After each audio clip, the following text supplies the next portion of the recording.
Oh, I like the. I usually have my Yeah, I Puerto hope you don't Rico mind. mug, but I just have a plain mug right now.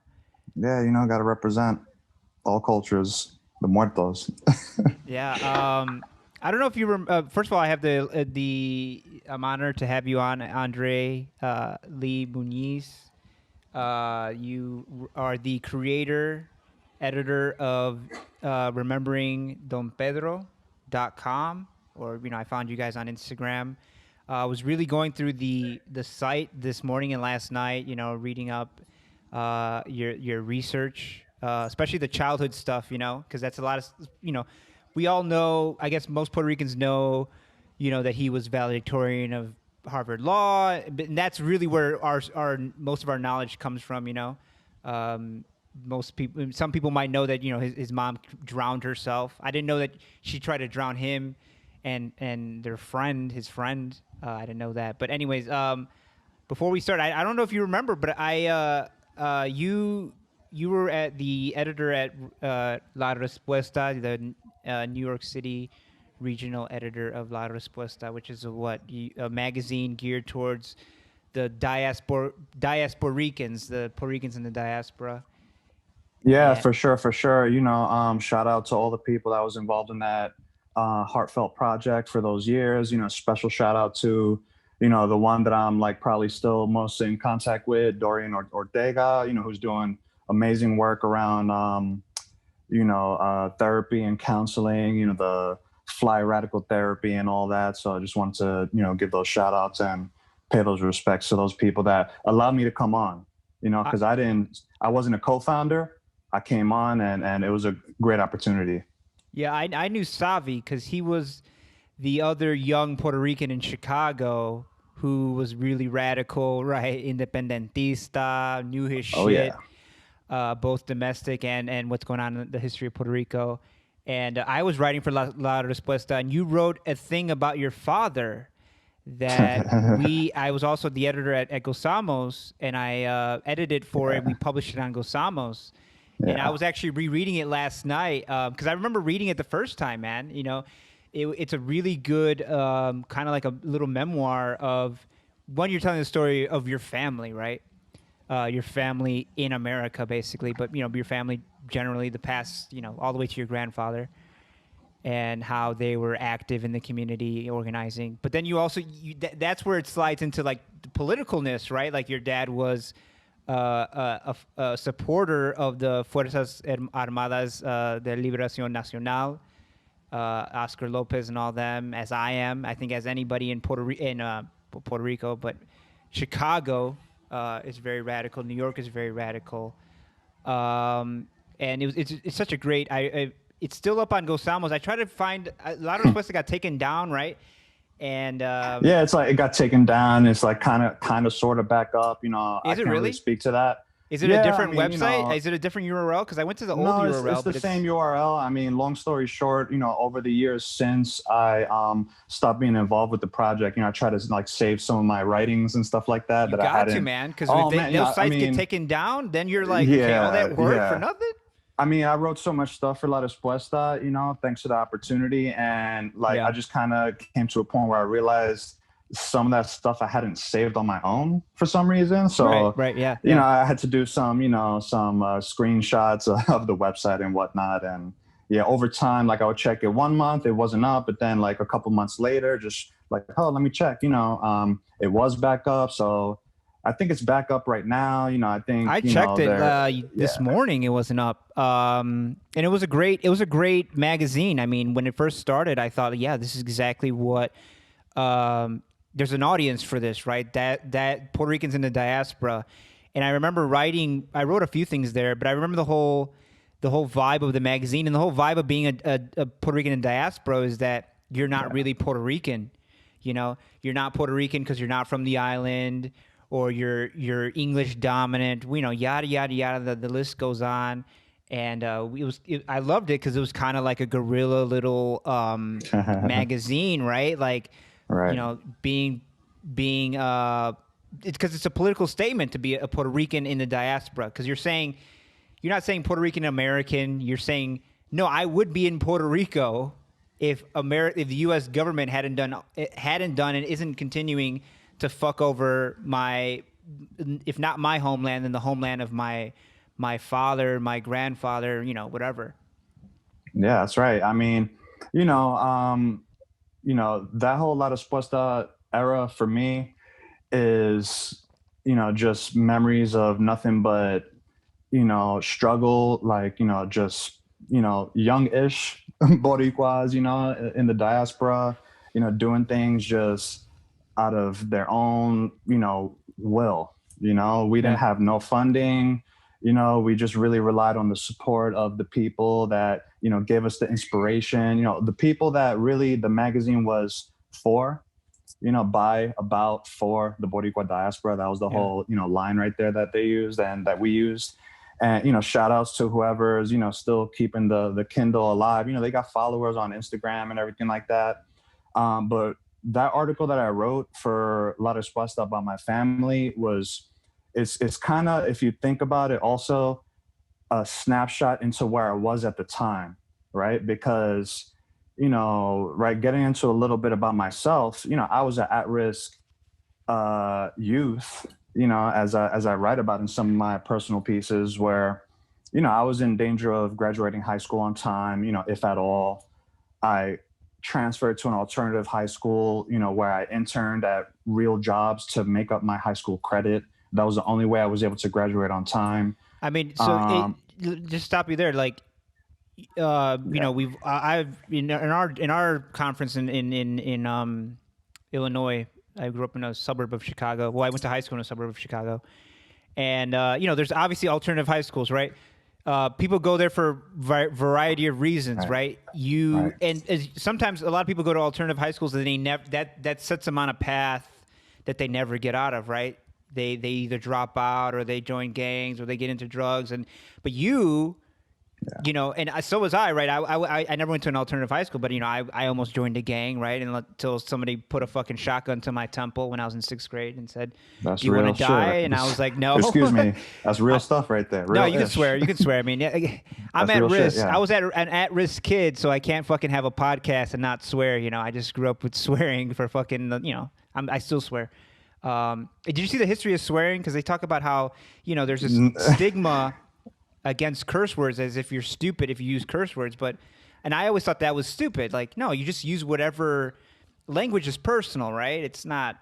Yeah, I mean, rest in peace, the great Puerto Rican poet Pedro Pietri. I don't remember what he said in one of his poems, but he said, what if you never teach your children about the floor? They always be just floating and in this amazing reality that is life, and. Yeah. And Pedro Pietri talking about, what is it to be, profane? Is it my curse words? Is it the American bombs that are dropped in Vieques? Yeah. For decades, so yeah. Yeah, Tupac has that line where he's talking to like the grassroots Malcolm X speech, and he's cursing, right? He's saying, fuck this, fuck that. And there's a bunch of old heads behind him on the dais, and they're like, no, you don't swear. This is a respectable event. And he's like, I'm sorry, but you can't be any more offended by my cursing than by what's really going on outside this building. Brenda's throwing babies in the garbage and shit, and you're worried about my cursing. Like, it's bullshit. But anyways, and a lot of people, one last thing about that, 'cause it has to be said also is, because I think it needs to be talked about more. Not that I'm like super involved politically or anything, because I'm not. But, having my background, I have been able to have those conversations around the politics of respectability. And like what it means to be, in certain spaces, activist spaces, or so-called progressive spaces, where you have to use certain language. And at the end of the day, first of all, that's not everybody's first language. That that level of literacy. Yeah. Right. And it's not even like a level of literacy; it's a type of literacy. Correct myself, because people express themselves in all different types of ways based on their social conditions, their environmental conditions, and what the fuck is wrong with saying a curse word and every now and then? Yeah. Especially when it's in reaction to something that's crazy, like fill in the blank. Yeah, you can't speak. I think Hunter S. Thompson talked about the only way to talk about chaos is chaotically, right? With the language of chaos. You can't be like, well, this is an unfortunate event in Puerto Rico. No, it's not. It's fucked up, right? It's fucked up. It's bullshit. Anyways, I see that you have I love your collection back there. The War Against All Puerto Ricans. Yeah, Puerto that Ricans in the I don't know 20th where it's at. century. You got some classics back there. The Tainos, that was a good book. Yeah, Um, I've been in the books in my time. no, You I know, was going. reading about your dad's piece when you were like, your dad really, after he died in what was 2007. Um, Oh, he he, got dates. huh? Me? I mean, yeah, I was reading your thing, right? Yeah, And I'm no, a thank history you. major, so Appreciate dates that. and names. Um, That's right. you Right. You really mentioned that in dove. the interview with the researcher for the Selena project, that you were a major, I appreciated that. I was like, oh man, this guy's probably going to be on top of his game in terms of my website because I'm not a history major, but here we are. No, I mean, I'm a history major, but I'm not a historian, right? But I think anybody can do history, right? I mean, you just have to be really curious. You have to have questions about history and know and have the will to go answer them, find the answers for them. But you were saying how, like, yeah, when your dad died, you dove into Puerto Rican history and culture as a way to honor him and to carry and to have a connection with him. Um, and then that way, me and you are the same. Like my mom is Honduran; she was born in Honduras, but my dad is Puerto Rican, was born in Chicago from people who were born in Puerto Rico, Vega Baja, and Okay. he went to the army. He went to DeVry, was a really smart dude, right? He was a member of the Chicago Police Department, but he was also an addict. He was a crack addict. He would steal, and he's still alive. And we've reconciled. But I mean, I love him. But I'm not gonna pretend like it didn't happen, right? Right. He would steal, money and drugs from people, and either take the money to buy drugs or use the drugs. Or I remember one time we were watching TV, and me and my dad. My dad got me into. He was a nerd, so he got me into like watching nature programs. And we used to love Marty Steifer, Wild America. Dun, dun, dun, dun, dun, dun, dun, boom, boom, boom, boom. And I was watching that one day back in the apartment in Chicago, and he came in the apartment all strung out, and just Hmm. without saying anything, my mom beating him, he unplugged the TV, took it, and went to go pawn it for drugs. And I didn't see him for a few days. And so like, Yeah, man. again, as a kid, I didn't, and this is where I'm getting at. As a kid, I wasn't really into Puerto Rican culture. I was raised Honduran. I was raised a lot around a lot of Mexicans, black people, Polish immigrants, Russian immigrants. I didn't really have an identity, really. And I think same thing happened to you is at a certain age, it's like, who am I? Late teens, right? Early 20s. Who am I? Where do I come from? Who are the people that I come from? How did I become to be? Why is everything that I see around me? How did that come to be? And then some of us, it's probably genetic, right? They say it's genetic or something in our brain. Some of us it eats at us. We have to go find out. And it sounds like you did that. I mean, and then were in the Army Reserve. I'm trying to cover all these bases, trying to introduce you to people because you've done a lot, Yeah. right? Army Reserves. Yeah. You went to Recent. That's recent. Yeah. the officer candidate school, right?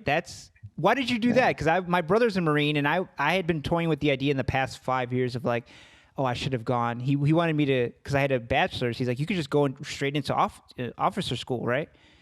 And Right. in the past 5 years, I was like, oh, I should have done that, but I Yeah, you get paid a lot more and all that, blah, blah, blah, blah. yeah. Why did you do it? All right. Well, that's a topic right there.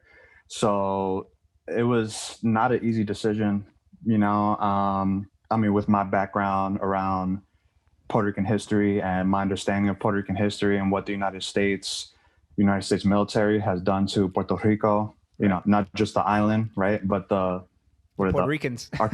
archipelago, Yeah. right? Vieques. You're Let's, talking about Vieques, yeah. like one thing I've tried to do is, say Puerto Rico is not just the island, it's a collection of islands. But And I have a bad habit of saying the island, the island, the island. But no, yeah, the we islands. hopefully one day, God willing, and all that, we'll walk away from that, walk away from that. But right, so well, I come from a background of people in the military. My father was also in the Air Force. He first joined the Reserve Air Force component, and then he went active, for a couple of years. He liked to talk back to his superiors and whatnot, his sergeants, I guess. and or whatever they call them in the Air Force. And he entered as an E1, lowest rank. He left as an E1, but honorably, with an honorable discharge. And he had been in Hunter College before that, right? Yeah, he went to Hunter College. He also did a little bit in Brooklyn College. He never graduated from college. He did go, I think maybe, the times that he was going in, the mid 70s, right? Late 70s, still a little bit of activism going on there, which I'm not fully privy to. I can't really speak to that too much. But, also in 1977, my sister was born, right? So then having to just be, work. Another Puerto Rican reality is, having to work and not really having the funds, like me, I went to NYU on a full scholarship. I went to community college at first, the story's in there. Community college, busted my head open with the books. Because my father was, transitioning to passing away, I was in a bad part of my life and I just kind of stayed home and studied. Got the scholarship, anyway, I digress. But that's a good way to that's a good way to deal with difficulty, right? It's like, I mean, we know people who do drugs, who do all kinds of things. If you can dive into books, man, books will save your life, man. Yeah. I mean, when I wrote that piece that was, republished on Gozamos, I spoke about it as if, it was a way of honoring my father, and that was a big part. But as I'm getting older, I realized that it was also my way of kind of, dealing with it. And I wouldn't say healing from the trauma that was my father's, passing, but, it was like kind of healing, kind of coping mechanism. I'm still processing that, right? Therapy, going into the spaces of your mind and seeing the inner workings of, of that space, in terms of the stuff you went through. It's always a ongoing thing, but, that was that. I always have even now to this day, I'll have memories. I guess that they're, the repressed memories, because I'll be walking, doing something, and then a vivid memory will come to me of like when I was 6 or 7 of something fucked up that happened to me or I saw that I haven't thought about since then. And I was like, holy shit, like I forgot that happened to me. Like, it's crazy the way your mind tries to not hurt your own feelings, right? Here, I'm going to let you forget about this, because if I don't let you forget about this, you're going to be crippled for life, right? So, and then you forget about it, but then you remember it when I'm 36 now, so it's crazy. Right. It's amazing, the human mind, right? And do you think like you were trying to like also, because I'm speaking for myself, but I ask you, do you see that you studying so hard and doing the Army Reserve candidate school and all that, everything you've done, right? Editor, everything you've done is like trying to be the man that your dad had it in him to be, but for whatever reason back in the day, like it was harder for them, right? It was just harder, right? It's easy for us to avoid heroin and crack because we know what happened, right? But they were coming up when it was happening, and like they just slid into it, right? Dad, you said your dad started in the mid 70s. My dad probably started around there, right? Late 70s, early 80s. And if at the time, if somebody offered me this drug that makes me feel great, I've done Molly, I've done, mushrooms, somebody said, hey, take this drug and you feel like you're in fucking heaven. I'd be like, yeah. Fucking here, maybe not needles, because I fucking hate needles, but I'm right. Crack, you smoke it, you're going to feel great. I would have tried it. But now that we're millennials, we know what happened to the generation before us. But like, so back to the question, like, was it trying to like be a better man? I mean, I guess all sons have that burden of trying to be a better man than your father was, right? Right. Well, I mean, I have an answer that I want to give to you that's floating in my head right now that, I really want to say is in terms of why I decided to join the Army Reserve, being a difficult decision, or as difficult a decision as it was, I was always athletic throughout my life. My father raised me on basketball. When I got to college, I kind of stopped working out and playing basketball. Well, high school, I was like, just smoking and drinking and hanging out. And so I wasn't doing anything active. I started feeling that in my body, I guess, from being active my whole youth. Yeah. I started feeling my body sort of, definitely feel it. not you be feel at like that a piece of peak. shit. You feel like, ugh. Yeah, you start wheezing, shortness of breath, all that stuff. And so, then I reintroduced exercise into my regimen, so to speak, and kept it on, throughout my life, and then came back to basketball during a 2-year period when I was, unemployed or underemployed, which was actually right before I got into La Respuesta. Some of those pictures you see me, like my veins are popping out of my arms. I was really fit at the time, but, so always being athletic and, even up to this day. And so, with my family's background in the military, that was kind of probably a subconscious part of it, but also, just being very real, I was a math teacher for 9 years, wanting to see what I can do to make more money. Right. I have a child now, me and my compañera, we have a daughter together. She's almost 3. And, teachers don't make a lot of money, so seeing what I can do to make more money. One day I was watching a Netflix series about Medal of Honor recipients. One thing that I've always been intrigued about is, as much as, I can be, against war and, getting to a place where you need to kill another human being for whatever reason. Right. I've always appreciated what soldiers go through in those moments where their inner, I don't want to say beast, but just, everything that they have comes out in order to just survive. Right. And looking out for their brothers in arms, or, and all that stuff and whatnot. I've always been intrigued and, respectful of that, veterans, utmost respect to veterans. And so I was watching the Medal of Honor show, and my compañera came up to me and was like, hey, you ever think about joining the military? And I was like, yeah, I had thought about it a few times in the past, and very quickly the answer was like, nah, I'm good. But something happened that time where I guess it was where I was in my life. I started looking into it, and I realized that I was starting to reach that cutoff age where you can enter the Army, right, without an age waiver, right, which was like 32. What's an age waiver? An age waiver is basically, if you're, let's say the cutoff limit to join is 32 years old. Mm-hmm. If you're more than 32, if you're older than 32, you would need a piece of paper that says, yeah, he's older than 32, but he's fit. 35 he meets all the 30, something like that. he meets all the qualifications, and everything. We trust that he'll serve, as a good soldier, blah, blah, blah. So, wanting to challenge myself physically, also, hey, you learn a lot of things in the military that you can't learn elsewhere.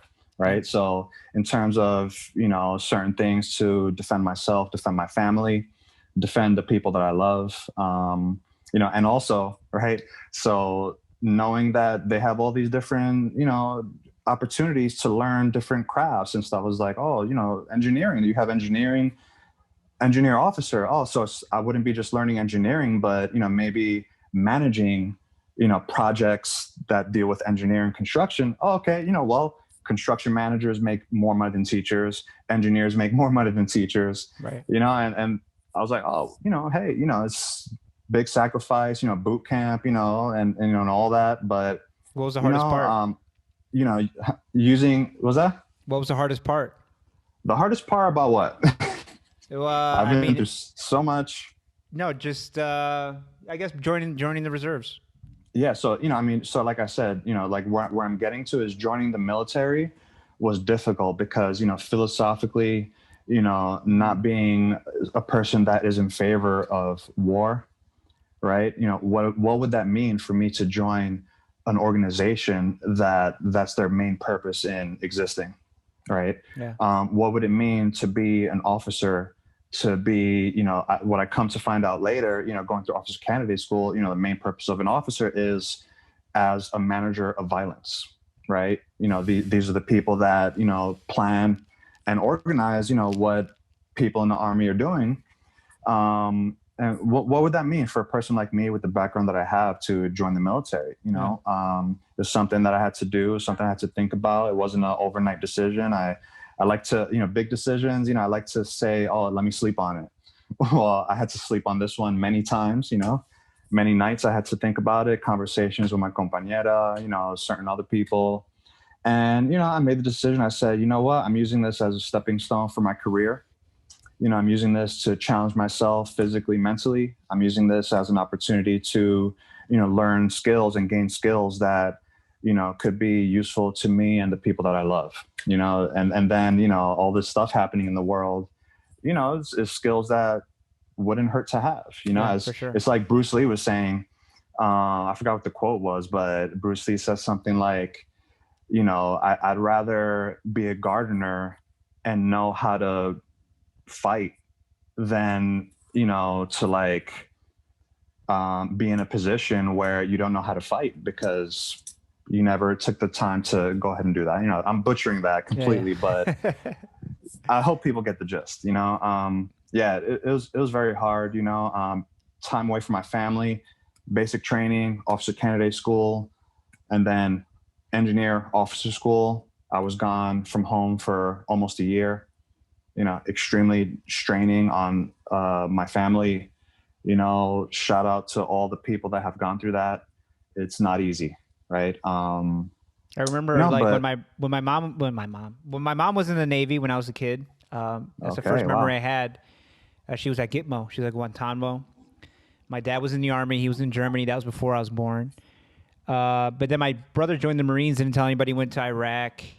And I remember he called. We were all at my grandma's house in Humboldt Park, and he called one Christmas, and we all just fucking were bawling, because we hadn't heard him in so long, and we just bawled, I remember that's a vivid memory. But yeah, I mean, as far back as you look in history, right, and in literature, everybody always, no matter whether obviously we don't like bloodshed, we don't like killing, but we always revere soldiers, always, because one, they're doing that. They're putting themselves up for the rest of us, right, who don't, to defend, at the very base of it, to defend the country. You can say that they don't do that anymore, whatever, but that's the basic role of a soldier.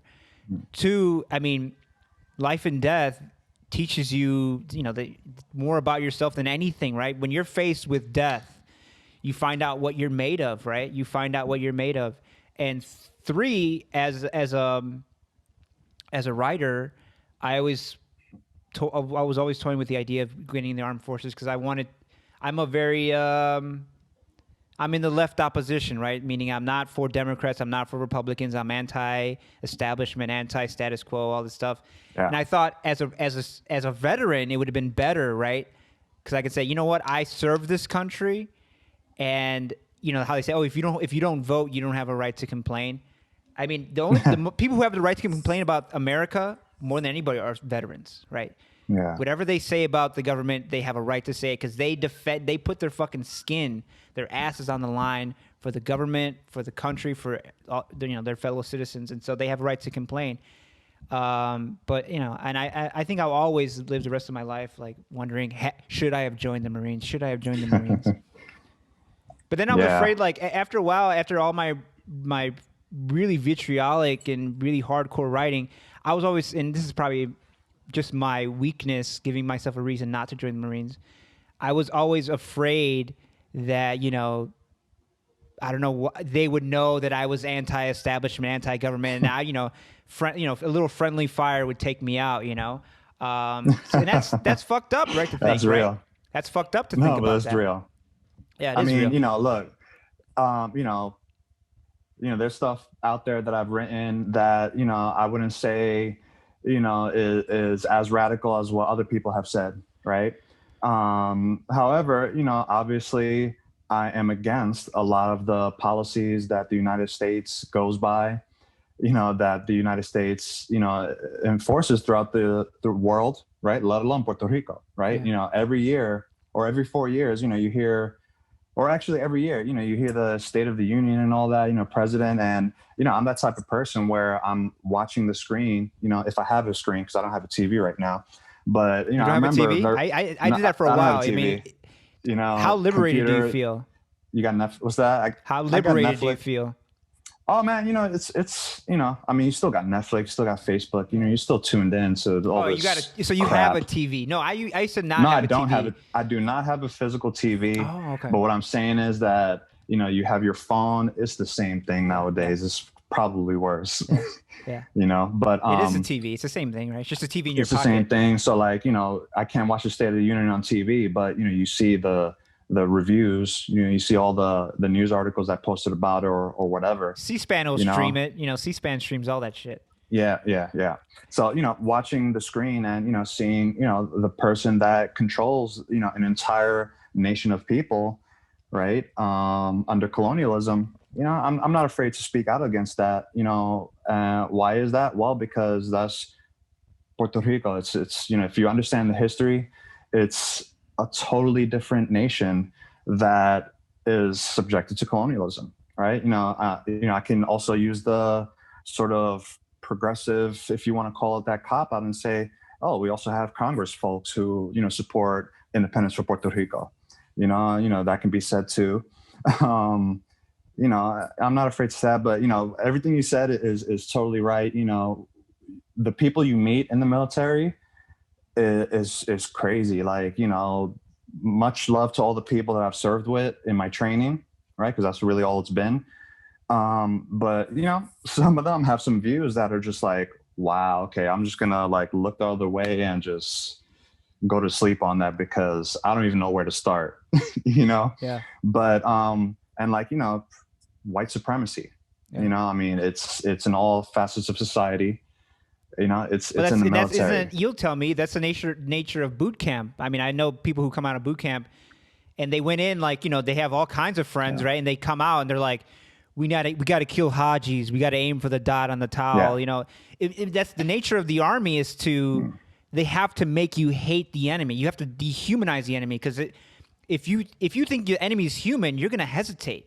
And that might cost you the life of your life, the life of your platoon or whoever, right? Yeah. So really the last thing I wanted to say that was on my mind about, you know, the military and my experience is, you know, I was glad. And part of the reason why I joined when I did was because I was already well formed in my understanding of the world. You weren't 18. Right? You weren't Everything 19. You just said is completely true for people that are either inclined to think that way to begin with. And like, it doesn't matter how old they are. That's kind of the way they feel. And joining the military will add fuel to the fire. Or people that are, forget 18, 17. You know, I served alongside in training with kids that were 17 and, you know, much respect to them. And you know, we went through the same shit. You know, we were in the shit together, you know, just talking about training, right? You know, much respect to all the people that have done it for real and everything like that. But, you know, it's really individuals like that are in that stage of being, you know, the formative stages of life, right? And having all of that drilled into you literally by a drill sergeant, you know, that's what happens. And so I'm glad that I joined when I joined because I was able to maintain a part of myself that, you know, a lot of other people are not going to have the opportunity to even develop or even understand, you know, or sympathize with, you know, which is a big problem. You win as your own person. When you're 17, 18, 19, you're nobody yet. You're still forming, right? I did, you know, so like I would tell people, you know, as far as, you know, looking at me, you know, Don Pedro, you know, remembering donpedro.com and everything like that, you know, oh, this dude is an officer in the army. Yeah, that's true, you know, and I was going to bring it back to Don Pedro. Yeah, we got off on a tangent on your life because your life is so interesting, and I think it's indicative of what happens to a lot of it's representative of Puerto Ricans in the diaspora, right? What you went through is in Brooklyn is, you know, I have parallels to my own life in Chicago, which is, you know, I mean, why? Of course, that's the truth. But gotta shout out Marlboro Projects, Brooklyn. I saw your dad was from Brownsville. That's crazy. Brownsville. Shout outs to Brownsville, my family that's still there. East New York. Brownsville's the truth, right? Brownsville has yet to be gentrified. Yeah. Let me tell you, people. It is a fort. It is a fortified hold. Yeah, that's right.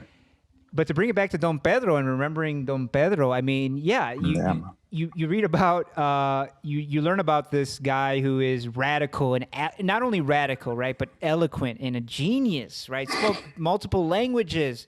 He was the first Puerto Rican to go to Harvard, right? And the first one to go to Harvard Law School, valedictorian.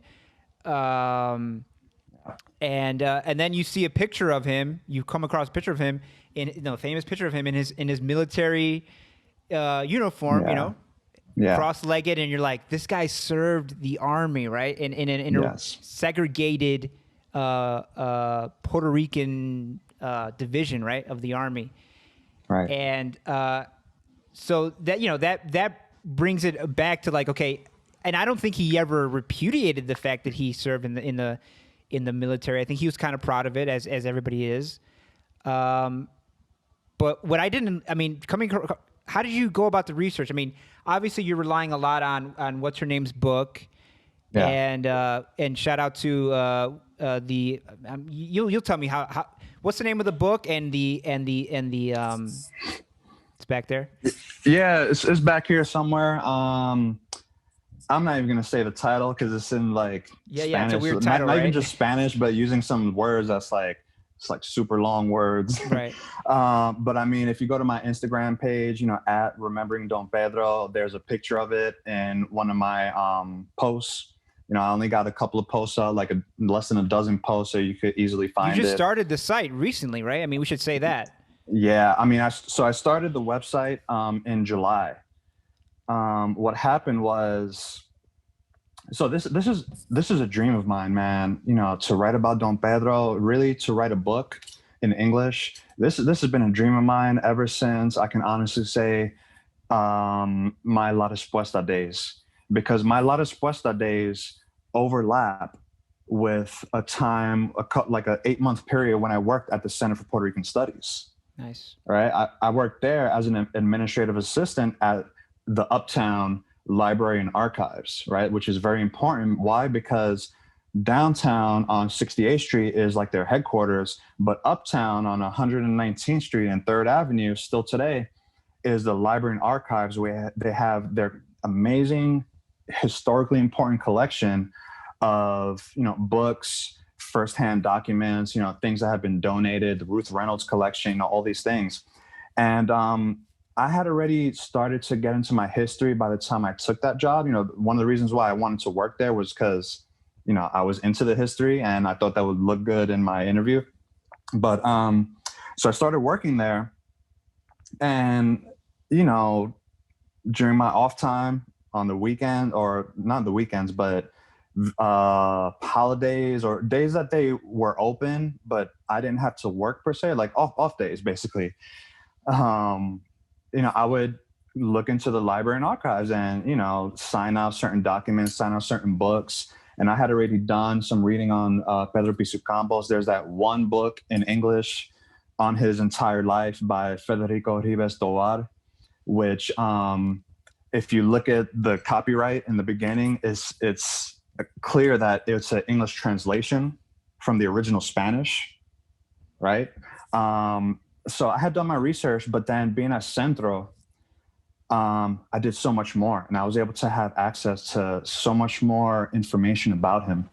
And from there, I always had it in me to share the things that I was learning with other people. Yeah. So I think I was only there for 8 months at Centro. I think a couple of months in, that's when word got around that this online magazine was starting called La Respuesta. And I was like, oh, really? Okay, cool. I checked it out. I thought it was really dope. And, I reached out to them, and I'm not sure if I got a piece on that first issue, online issue, but, definitely like every issue after, I think I had something on there, within a couple of months. I had talked to Savi and, the other folks in the editorial core, sort of, as they say. And, very quickly, I was working at Centro, they liked that, Boricua from the hood, from the projects, working in a Puerto Rican institution, English dominant, so we're going to be about that whole, you don't have to be a fluent Spanish speaker to be Puerto Rican. Especially and with just having, especially with a diasporic fucking publication, you're not gonna do. I mean, we're Americanized, man. Colonialism right. works. It Right, works. right. So going through all that, meeting the folks, very quickly, I got onto the editorial core as the New York City regional editor, and that was like in 2013, and then 2015. I don't know how many years after the 1965 passing of Don Pedro, I was like, yo, I'm like writing stuff on my own. I would love to do like a 3 or 4 part series where once a month up to April 21st, when he passed away, he transitioned. I would love to put out an article. So, I did that, certain pieces on him, one piece in particular that is like, for me, a lot of people probably don't know about it, but my crowning achievement and my research on Pedro Piso Campos, because, nobody has really done, we could talk about that another point, but, so this had always been a desire of mine to write about him in English.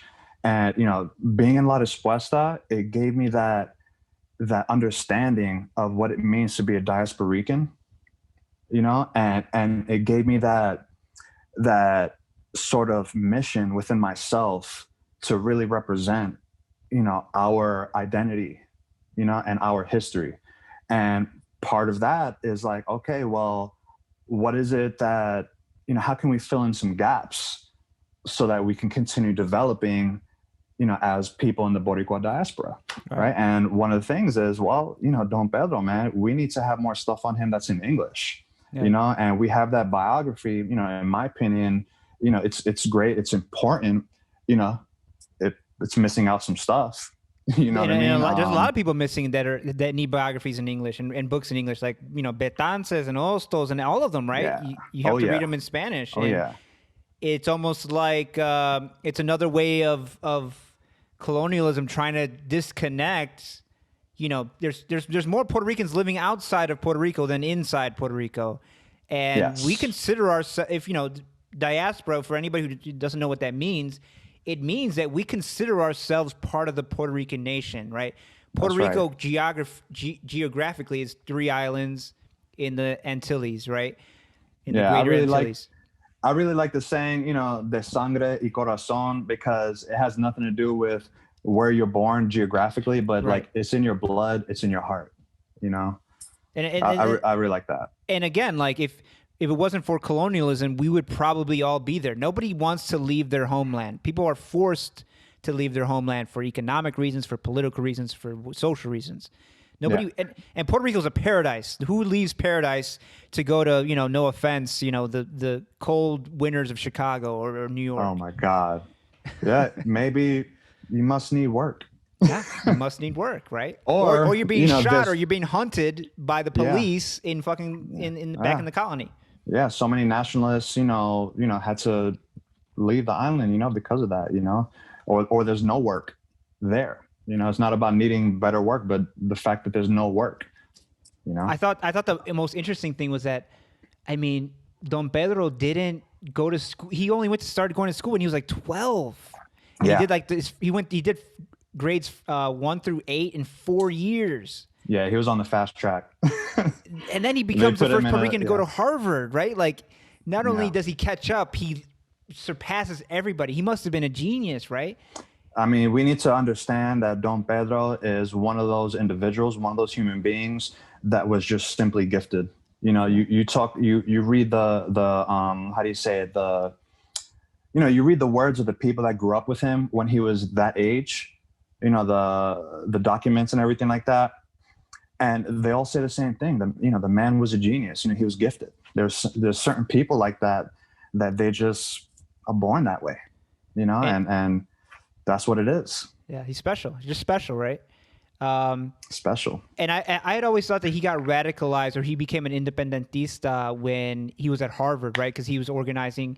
He's in Boston, and that's during the Irish Republic Revolution, right? And he's helping to draft the Irish Republic Constitution with what's his face. And I always thought that he learned about the struggles in Ireland, and it's like, hey, Puerto Rico is just like Ireland, right? And America's England, and we need, just like Ireland is separating through an armed struggle and their right to do so, Puerto Rico should do that.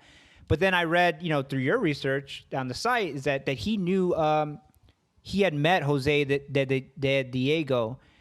He was doing a what was it, a speaking contest in Maya West, and Yeah, de Diego was judging it.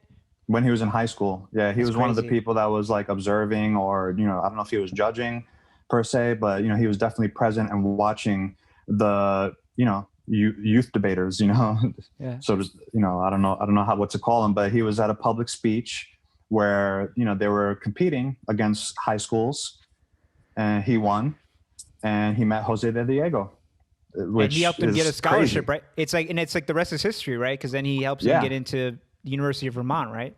yeah. Jose de Diego, like put in the word. I think it was, so real quick, I have to say, look, I'm not going to claim to be an expert on Don Pedro. Like, there's so many people out there that I hope will watch this, Right. that will have those connections to the people that firsthand knew him or whatever, But there's no such and thing. I mean, a professor once told me there's no such thing as an expert, and don't ever say you're an expert. Don't ever listen to anybody who says they're an expert, because you can never know everything about something. You are yeah. always a student of something. Yeah. But I say that to say that this project of mine, like La Respuesta, it's crazy that we're bringing up La Respuesta so much, But yeah, I mean, it's founded on the shoulders of the work that's at the Centro, right? You brush over the Centro, but people who aren't Puerto Rican will have no idea what the Centro means to Puerto Rican culture, right? Everything. Yeah. A lot of what we know about Puerto Rico is cited, it's Centro from Puerto Rican Studies, right? They have it's just it's like the Library of Alexandria for Puerto Rican culture, right? Really though, really. I mean, they got stuff that's in the Puerto Rican archives on microfilm where you don't even need to go to Puerto Rico to look at the stuff. You could just go to people in Puerto Barrio. Rico have to go to New York to study Puerto Rico, right? Yeah, and right, and that's true. That's true. It's understated institution for sure. I mean, I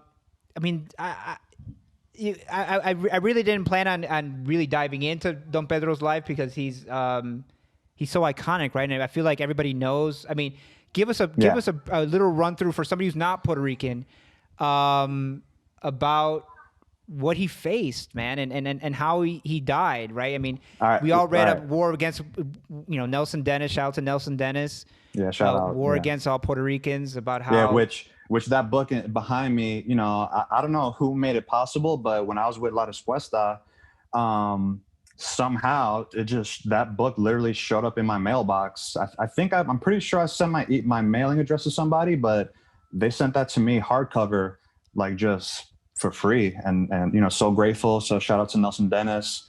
I got a free and signed copy from Dennis. I had to go meet him. Oh, you got signed. Do you want to switch? No, hell no.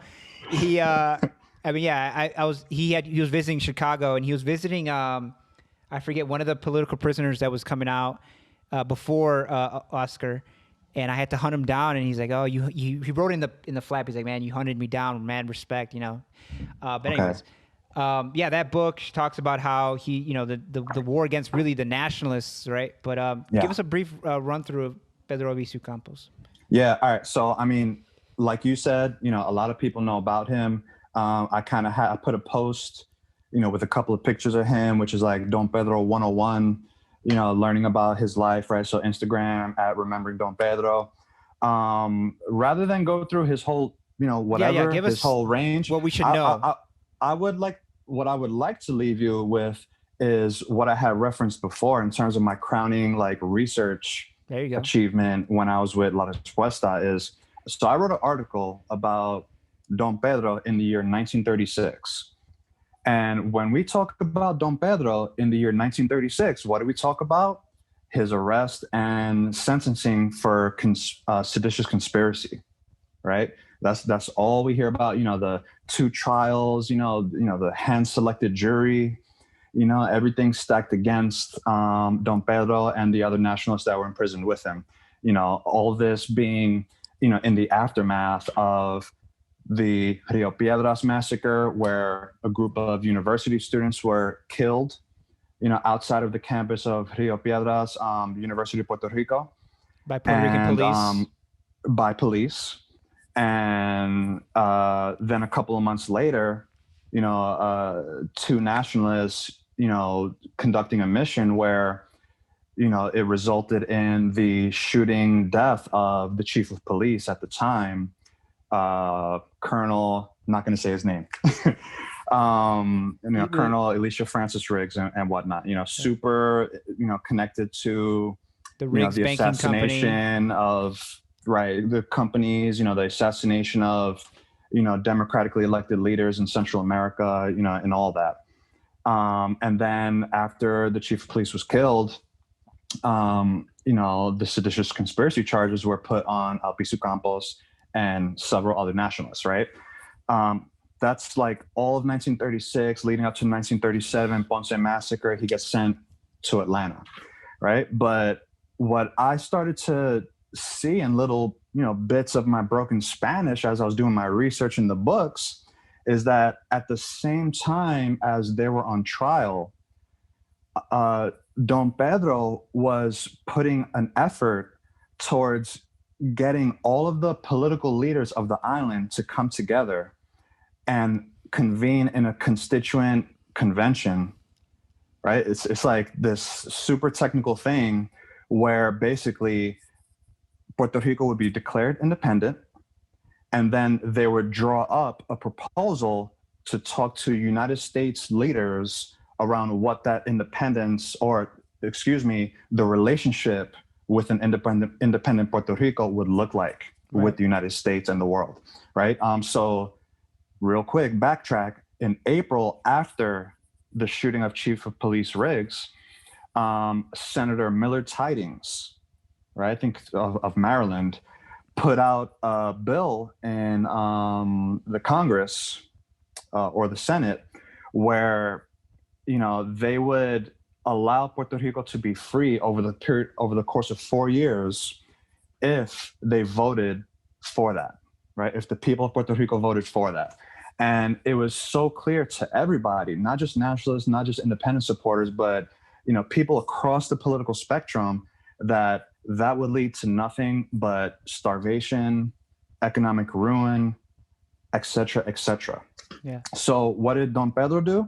He responded with a call to all of the political leaders on the island to hold this constituent convention where they would declare Puerto Rico free, and then from there elect delegates that would basically talk with United States leaders about what their relationship would be moving forward as an independent nation. Yeah. And because just really quick, what you're talking about, for people who don't know the debate or the status question, right? When we say independence, nobody, I don't think anybody is saying, unless you're super radical, right?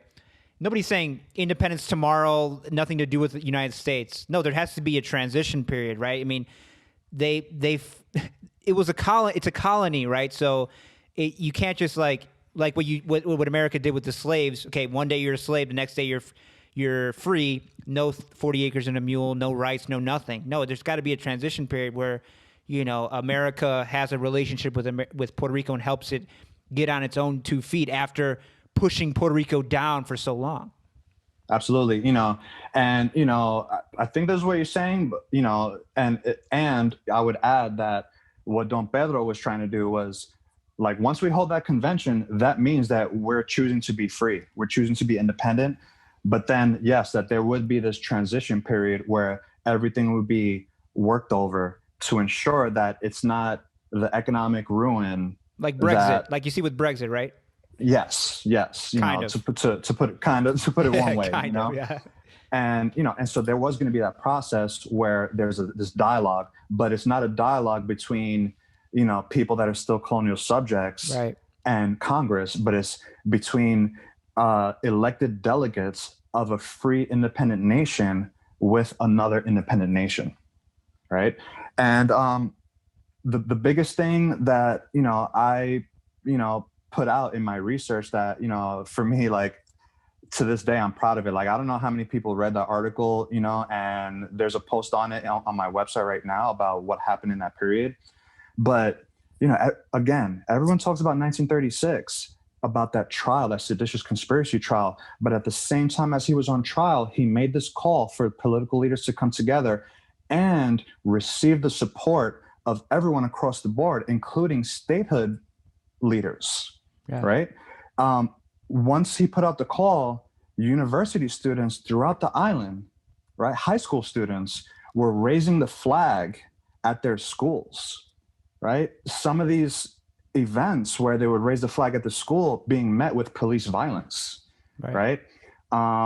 You know, so many things were happening to the point where almost every day in the island newspapers, right? And I'll say island, right? Because it was probably distributed, you know, mostly on the island. Could be wrong. Historians, correct me if I am. But in my research, you know, you see the headlines, you know, the flag raised on, you know, San Juan High School, you know, the flag raised here. And it got to a point where after like a week, they started, you know, in El Imparcial, right? It's a newspaper.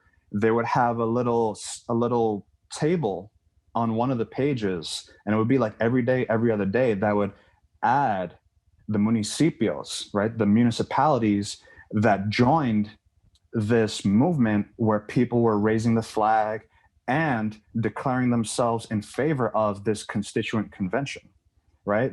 An organization was created by students, by intellectuals, you know, all types of people together, the pro-constituent convention of Puerto Rico, and they had meetings throughout the island, you know, with the different political leaders from those municipalities. You know, so many people were in favor of this movement, right? As he was on trial for seditious conspiracy. So the thing that I wanted to talk about here and leave off with is, you know, people talk so much about Don Pedro and his sense of radical, you know, politics. Very true. You know, absolutely cannot be denied. At the same time, there were parts where, you know, you talk about how Don Pedro tried everything. People, you know, this one event in 1936 is like the ultimate example of him trying everything, every sort of democratic method to end colonialism in Puerto Rico. And then what happened? Well, later that year in 1936, you know, again, that was in April, right? In November, there was an election coming up. So as nothing really happened and the trial was going, you know, ongoing, you know, then the other political leaders started saying, oh, well, you know, the election is coming up. And, you know, they started focusing on that and, you know, different things. And then finally in July, Don Pedro was charged with seditious conspiracy and arrested and sent to jail, you know, for 10 years. For 10 years, right? And, you know, that's incredible. But at the same time, a lot of people lose sight of the fact, you know, people don't even write about it. Yeah. Like, you know, Nelson Dennis's book, you know, he mentions it. But in my opinion, you know, a lot of the books that talk about that particular year, 1936, don't talk about this incredible, you know, across the political spectrum movement that was so close. You know, that's why when he was in jail and his wife visited him, Don Pedro's wife, he told his wife that, you know, they knew what they were doing, because if they had left me 6 months more free, I would have declared Puerto Rico independent and free, right? That's where that quote comes from, because of this movement for a constituent convention, right? And that's really just the biggest thing I wanted to mic drop on here, because, you know, it's not just my biggest crowning achievement in terms of my own research, but, you know, like, wow, imagine like the way we can talk about and understand Don Pedro, you know, in light of that. You know, everything he did for Puerto Rico is incredible, and, you know, and most people don't even know the half. It's because, you know, the official history is that he was a radical and he was dangerous and he was he was for violence, right? The nationalists were violent. They were basically a terrorist party. That's official history, right? Yes. But it's the same thing that happens with Malcolm X, right? We think of Malcolm X as a militant, violent, but people who knew him, right, said he was the most peaceful, most, you know, he was just for his rights, right? He's for human rights. And to be a black person or to be a Puerto Rican and to be for human rights is a threat to the system, to the United States, right? I just wrote about today on Latino Rebels about how, you know, Trump is labeling again, adding Cuba to the list of state sponsors of terrorism. And I'm like, you know, you could always, like, whenever the United States government says something about somebody else, it's always true about themselves. Like they always project, right? Like, so Cuba's a state sponsor of terrorism, but then I go through the history of like, look how many times the United States, That's right. trained and paid for and guided and gave, aided and abetted terrorists.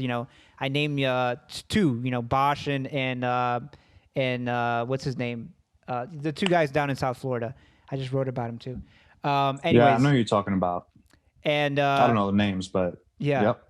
but like, it's for whatever reason, right? There's the powers that be that have us thinking that Don Pedro was this violent person calling for violent revolution. No, he tried every means possible to get United States to recognize the humanity of Puerto Ricans, right? And there's this other thing, like, and it's lost to history. Like, now whenever you hear Don Pedro's speech, it's usually like, right? I learned that he didn't talk like that, right? And they did the same thing with Hitler, right? I'm not for Hitler, but they did the same thing with Hitler. They did the same thing with a lot of popular leaders. The United States government did. They would speed up the tape a little bit to make them sound maniacal, to make them sound like they were like diabolic, right? Devilish. When all accounts, they say about Hitler, they say about Don Pedro, and I don't mean to equate them. I'm just talking about their How dare you? Right. I'm just talking about their speech skills, because like your research shows, he was a great speaker, right? And then you hear a recording of his, and he's like, blah, blah, blah, blah, blah. But he didn't talk like that. He actually had a deeper voice, right? He was eloquent, and so many speeches we won't ever hear because the powers that be don't let us. They don't want us to think of Don Pedro like that. I mean, shout outs to Cuba. Now, I don't know what to say about Cuba, but I did have the pleasure of visiting Cuba one time, for religious reasons. And speaking of religious reasons, I got to stop you there, because we're about to wrap up, and I just wanted to touch on. I mean, I saw that you were also initiated in Orisha, right? Yes. And I before, when you were talking about Don Pedro, you said when he transitioned. I know a little bit about Orisha. I mean, explain it to me. Well, I mean, so people call it Santeria, people call it Lukumi. Not to talk too much about it, it's very personal for many, probably for me too, but I am willing to talk about it probably more than most. The term I've come on is Afro-Cuban Orisha tradition. So the Orisha being different manifestations of the universe, the natural world, and so much more, primordial energies, right? But as far as connecting it to Don Pedro, right? One thing that we have in Puerto Rico is we have Espiritismo, right? Where, you have people that are spiritualists that, many people that are in Santeria, Afro-Cuban Orisha tradition also practice Espiritismo. It's a totally separate thing, right? System. But for the most part, many also practice that as well. So like we'll have ancestral altars where, we put out glasses of water and different things just as an offering to the ancestors that we have. And right to my point, the ancestors that we feel are for the world, right? That influence who we are as people. And so, I have Don Pedro, somewhere, tucked in to my my bóveda, as they call it. The reason why I wanted to bring that up is because, Don Pedro is kind of like a family member of mine. I grew up as a kid with my father talking about him, mentioning his name. When I was in high school and just doing not the right thing, he was like, "Oh, when are you going to start learning your history? When are you going to start learning about Don Pedro?" And, I always heard that name. And so that connection that I have with Don Pedro as I'm learning about him is probably, deeper than, some people. It's a thing that I have in my upbringing. But yeah, so I'm a practitioner. I'm initiated in the Afro-Cuban Orisha tradition. And so with that comes my respect for, the energy that different people have. Don Pedro's energy is something that has influenced countless people while he was alive and even after, right? And I mean, it comes. I Yeah, mean, from what I know, it comes from the Yoruba, right, tradition, which is right. The like, Yoruba people of Nigeria, which is basically West where the Africa. slaves that went to the Antilles are from, right? That's where we are from. If you're Puerto Rican and you have African blood, which most of us do, you can trace your lineage back to that place, and that is the religion of our ancestors, right? Yeah, I mean, I kind of wanted to avoid, making a joke about it, but it's funny how nowadays, you know, it seems like people are gonna start talking about, yo, where are you from? Where's your family from? Like, are you really white? Like, Yeah. you know, certain things happening or whatever on the internet. But yeah, a lot of people of African descent came to Puerto Rico from Nigeria. I think a lot more came from the Congo region. I think that was in Puerto Rico one of the greater influences. In Mm, Cuba, it was primarily the Yoruba people, mm. which that is why Santeria and Lukumi is so prominent in Cuba. I mean, you can't go to Cuba, especially Havana, and not see people with certain religious regalia, so like bracelets and Yeah, necklaces, or just going through the streets. All of a sudden, you see a person dressed in all white, and yeah. it's like, oh snap. But it's just so Well, most of the ingrained in their slaves, I mean, culture. that's where they went, right? That's where they were. Most of the slaves that left Yeah. Africa that were going to the Americas stopped first in Havana, right? And then some of them went to the United States, but most went to around Latin America, Yes. Brazil. Yes. Yeah. Brazil, which Brazil also has a large, how do you say it, population of people, or a large number of people that practice, the Yoruba traditions. Yeah. Absolutely. So the stuff that, I practice, you know, can be understood in those parts of Brazil and, Cuba. Now you have it in Florida, right? So where I come in is, my Puerto Rican family, once it left Cuba, one of the places it came to was New York, and a lot of Puerto Ricans, a lot of Dominicans, a lot of, also African Americans learned about it and said, like, wow, this is a way to connect with our African ancestry. You know, it makes sense. Like, Yeah, a lot of intellectuals, Puerto Rican intellectuals, like, the more they read about Puerto Rico and study Puerto Rico, I know so many Puerto Rican scholars and intellectuals who are, in Orisha, and they call themselves santeros or santeras.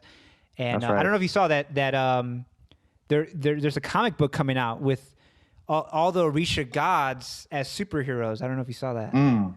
No, I mean, I've seen stuff that Like that, was right? in Portuguese that's like that, Yeah, in you Brazil, know? that's where it's from. Oh yeah, yeah. I've seen. I think they put out a couple, like maybe one or two or three already. Yeah. Yeah. That's. I think that stuff is so cool. In terms of popular education, that's what I'm all about. That's what this project, Remembering Don Pedro, is about. Which, side note, the reason why I decided to make it a website accessible for free instead of as a book is to put the information out to the people. It's all on my own, no funding. Yeah. Like La Respuesta. To bring it up again. Well, a lot Peace of to all people, the like you're people saying, from La you Respuesta. like to share what you know with people, and then those people, we should say, are not you're not really talking to academics. I'm not talking to academics. What I write is not for. I mean, academics enjoy it, right? Your work and my work, but we're really talking to who we were, the kids we were when we were teenagers, right? When we were in Yeah, high for school, sure. and we needed that guidance. We needed somebody like us to say, "Hey, I'm Puerto Rican. Puerto Rican history is pretty cool, man. You should check this out." Yeah. Right? Yeah. I mean, so like you said, we're just starting to, going to close it out soon. One thing that leads me to say is, I'm definitely open. Just started the website, I'm still working on completing it, but I'm definitely open to, setting up educational workshops, different educational initiatives, even if people want to consult me or, Yeah. invite me, interview me, right? This is awesome. Yeah. I'm definitely open to that, collaborating with people. People can read about me. I put more than probably others would on my about me and on the website, as short No, no, as it I is. went to the website, and it's everybody should go check it out. You know, rememberingdonpedro.com. It's a beautiful website, which is, you know, a lot of people forget about that, right? They say, oh, I have a website, and then you go and it's like, dude, it's like a Tumblr, right? No, it's a beautiful website. It's very easy to navigate. It's got a good information, right? You break it down with his time periods. I was just reading the childhood thing, and I'm probably gonna spend the weekend reading the whole site, because I learned so much in just a little bit that I read. And I thought, you know, you think you know Don Pedro, right? But you don't. You know, if you haven't studied like you have, there's so much to him that there's so many facets to him, like you're saying, that are hidden, that are kept from us. Shout out to Imani Nunez, who did the logo and other artwork on the website. I actually first met her when I was working at Centro. She's doing great things, like, you know, making art for big name magazines, which, you know, I'm not going to say no names because I could be wrong, but like magazines that people in the popular mainstream know about. You know, she's up there, and I got to put this in there too. You know, once all the content is done, you know, people that are into the site, you know, want to support it. If you got those skills, you know, I'm definitely looking to, you know, revamp it, you know, redesign the entire website, you know, change the layout, you know, complete remodeling, so to speak. If you're somebody that, you know, does stuff like that, you know, and you want to reach out, by all means do so. You know, because I definitely want to do that maybe, you know, end of this year, next year. The site will be complete as far as the stuff that I have in mind about his history by the summer, if not by the spring. Yeah, and then after that, you know, see what comes next. You sound like you have big ideas, and you know, you want the site, you have a vision for the site, which is so important. And it's good that you just started it, right? Because like same thing, I have a site and I have a podcast, and is it exactly what I want it to be? No, I have visions for it, right? I have visions for it, but rather than wait till things can be perfect, get started, right? Get the ball rolling, and then, like you're doing now, bring on people who can, you know, you don't know everything. You need help, you know, with design and all kinds of suggestions, right? And so I think people who try to do it alone, it's not going to be, I think people try to do things by themselves out of insecurity, right? But like the way you're doing is so healthy, and it's going to be a success, because you're saying, hey, help me make this as great as possible. It's not about you. It's about Don Pedro. It's about the work, right?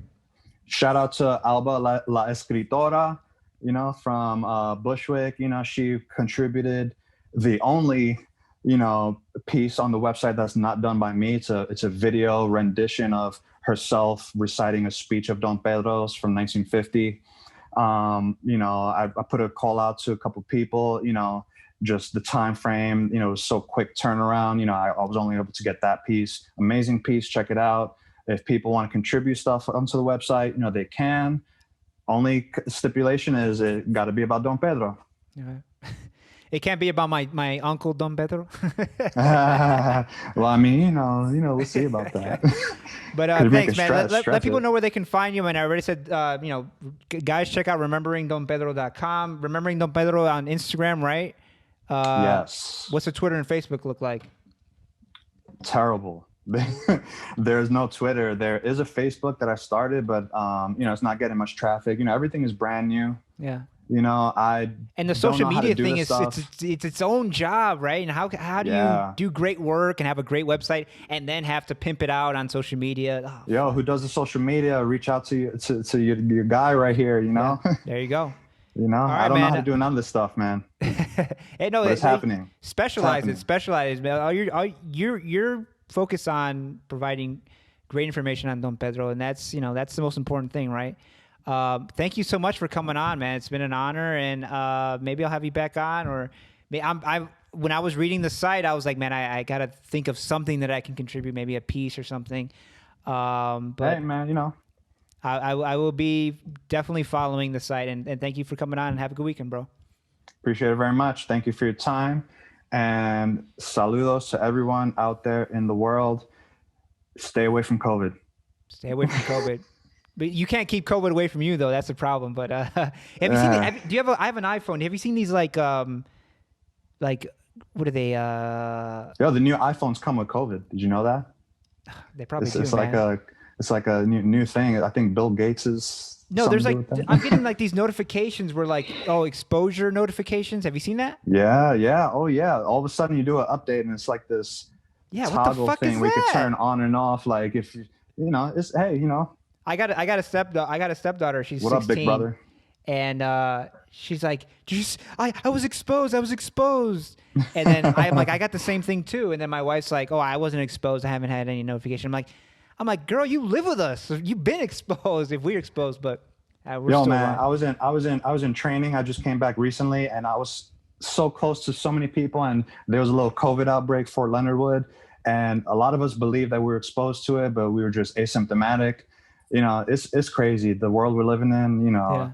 whatever. You know, That's the weird thing about COVID is that like you could have had it and not known, right? Like yeah, I want to yeah. take that antibody test because Yeah, yeah, me too. My condolences to all the people that lost family right. members and friends that lost their life due to COVID. And unfortunately, people are still gonna die because this fucking government is not gonna get its act together. But Yeah, anyways, long live Don Pedro, man. Take it easy. that's right. Pisu vive. Peace, bro. Peace.